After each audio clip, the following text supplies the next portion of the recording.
Mella jumped awake. It was so dark that she could see nothing, no matter how hard she squinted. She strained her ears for what had woken her, but found only the sound of sleeping breaths and gentle snoring, and the huge dog resettling himself.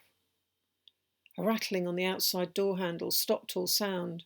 Mella held her breath, staying as still as she could, ignoring the itch of the blanket. A bang on the door, a muttered curse, followed by heavy steps retreating, told of a reprieve, for an unknown time. The room stayed silent for several minutes until the dog boy spoke. "Okay, everyone, we have to move. Light the torches and start packing. We don't need the boxes or tables, just the bedrolls and food." The torches were lit and everyone moved to do as asked. The final deed was to open the boxes and push them into disorder, kicking over benches and chairs too. Mella joined in with moving the food into backpacks.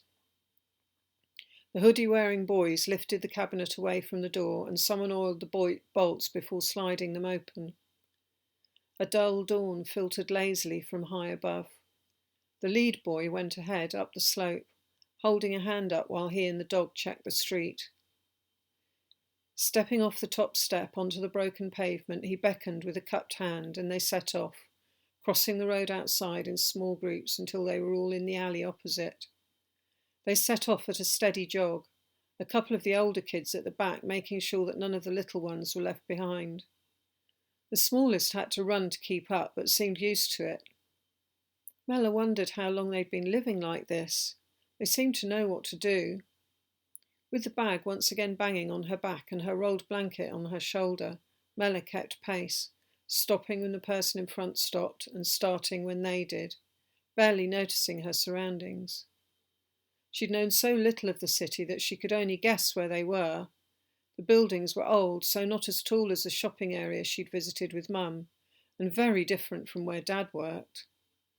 Occasional wasps with a sticky smell made her gag and hold her hand to her mouth. Once they heard shouts and more sharp cracks in the distance, but they kept moving until at last they reached an alley, brimming with fallen wood. They trod in small steps round various planks and piles of rubbish, until the guys at the front reached a panel they'd lifted to one side, revealing a small yard with a door in the opposite wall. The unsmiling girls stepped forward to unlock it, wincing and glancing at the boys as the hinges creaked. One by one they stepped into a large, low room. It was cold and smelt like the boys' toilets at school. Mella held the cuff of her jacket to her nose. The faint whiff of home threatened to melt her into tears. She squeezed her fists tight until the moment passed. A rough nudge to her back jolted her into action. All but the smallest children were busy, moving empty boxes. A couple of the guys were sweeping, bristles swishing on the hard floor. Mella was vaguely aware of bangs outside, but another harder nudge and a broom handle shoved into her hands set her working. The room was cold, but she soon warmed up as she joined the others, pushing paper and cans and other rubbish into one corner. Her soft hands became sore, but she didn't stop. Stopping didn't feel like an option. "Okay, take a break, guys." The grim-faced girl gestured in the gloom. "There's some cans or water. Don't guzzle." The kids jostled and pushed as they chose from a bag on the floor, taking a sly pinch to stop competitors from getting what they wanted. Mella helped a couple of the very little ones who looked like they might miss out, before taking a carton of juice for herself, the sweet liquid soothing her parched throat. Her hands were stinging now that she'd stopped work, but not as much as her feet had after all the walking. She realised that she'd not taken off her socks and cleaned herself since she left home, and her stomach lurched at what Mum would say about such dirty ways, before she remembered, again, that there was no Mum to scold her. Her face became warm and wet. She never knew when tears would come. They just happened.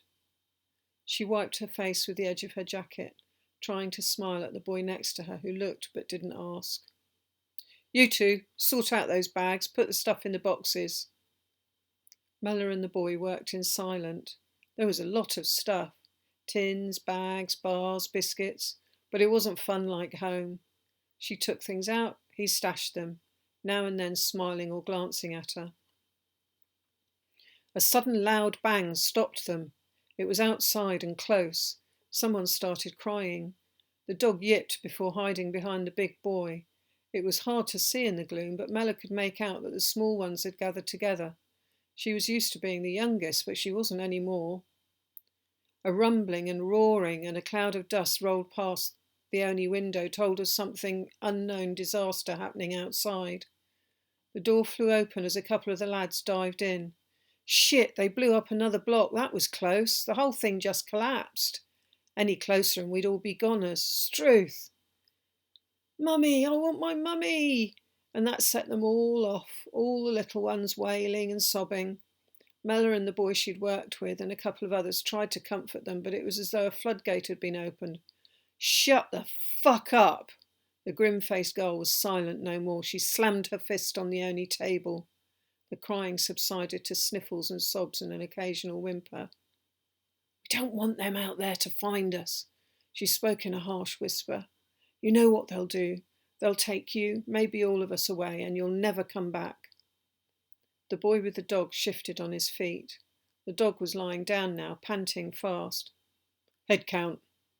His voice was surprisingly low, nearly like Dad's, or maybe more like Chris and Bill. She'd never understood why it was called your voice breaking, but she did now.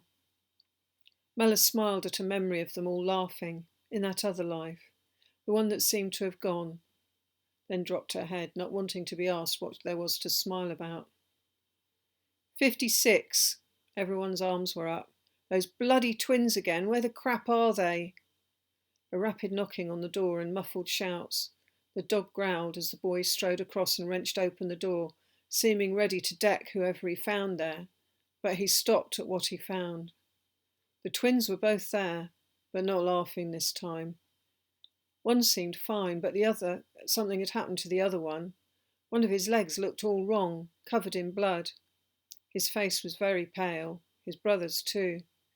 Shit. The big boy leaned forward to help them in. The grim girl joined him. We were on our way back when another building collapsed. Shit, shit, shit. Stuff flying everywhere. We ran as fast as we could and nearly made it, but he tripped. Fuck! He's going to be okay, isn't he? The wounded boy was laid back on some boxes and bags, his injured leg all crooked. His eyes were closed, his skin glowing weirdly in the poor light. Bring some water. Mella was near the box of drinks. Without thinking, she found a bottle and went to the wounded boy.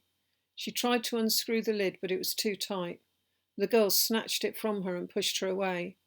Mella tripped as she fell backwards. If it hadn't been for the lad who helped her earlier, she'd have hit the floor. He managed to catch her. She's a bitch, that one. His breath tickled her ear as he whispered, Thank you. Mella almost hugged him, but stopped short. The pair stood to one side watching as the older kids worked on the wounded leg. Mella had never seen anything like it. Chris and Bill were quite a bit older than her, and they had bumps and scrapes, but she'd never seen the mess, only the pantomime limps and moans. The blood, the broken skin, the leg looking wrong somehow, and the boy, so full of fun the night before, was beyond crying, although his red eyes gave it all away. What's your name? Mella. Yours? Rich. How long have you been here? Mella gestured round the room. With these guys? Not sure, I kind of lost track. Where have you come from? In the city, haven't you? No. Wow, how did you get here? I walked. How far? Why would you come here? My house is smashed, my town is smashed, my mum is... She felt her lip wanting to quiver and her eyes filling. Blimey, kid. I had my dog, but he went. All those people, all that shouting. Ah, the riot in the square. Not surprised he ran. He probably wouldn't get on with that thing over there anyway. It looks mean. Mean dogs have their uses. You two, quit the prattling and make yourselves useful. Go get some water.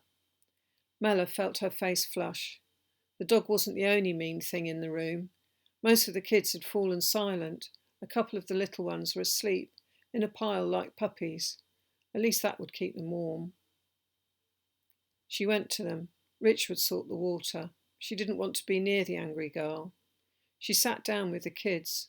Stroking their soft hair brought her a kind of comfort. She didn't care that they were filthy and smelly. They were so young to be on their own.